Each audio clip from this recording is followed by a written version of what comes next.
大家好啊，歡迎返嚟我嘅頻道，提提大家記得訂閱我嘅頻道之後就可以第一時間接收到我嘅消息啦。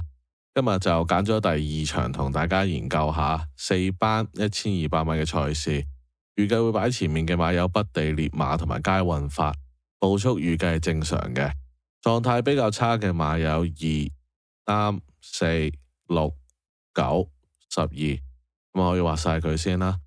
狀態比較突出嘅馬就有維港激流。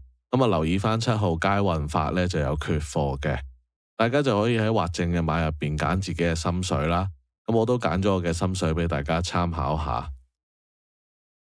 首先係5號嘅北地烈馬，咁佢又擺喺前面走啦，有機會喺呢組度賺到嘅形勢嘅。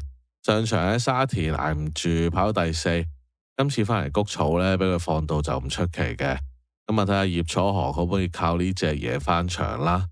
然後就係1號嘅維港激流，咁啱啱贏完馬啦，今次要孭個重磅同埋要後上，咁檔位亦都冇上次咁好啦。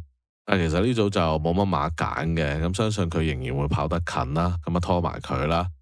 然後就係7號嘅佳運發，咁轉咗馬房一樣啦，冇乜馬揀。12月嗰陣就贏咗場嘅。都係好似揀北地烈馬個原因啦，咁呢隻佳運發仲要執到個1檔，又係擺喺前面走，呢啲組別呢都已經足夠令你揀埋佢噶啦。然後就係8號嘅比特星，咁近幾場都近啦，不過馬就唔係覺得佢真係咁叻嘅啫。但係呢幾場最靚檔係今次啦，加埋潘頓咁焗熱噶啦，咁就大家衡量下抵唔抵買啦。剩翻就可以留意埋隻雪茄福星啦。第2場賽事分析過，咁就睇啱啱你心水啦。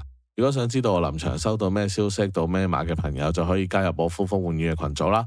可以睇我頻道簡介或者發信息俾我查詢翻。咁就下個賽馬日再見，祝大家好運。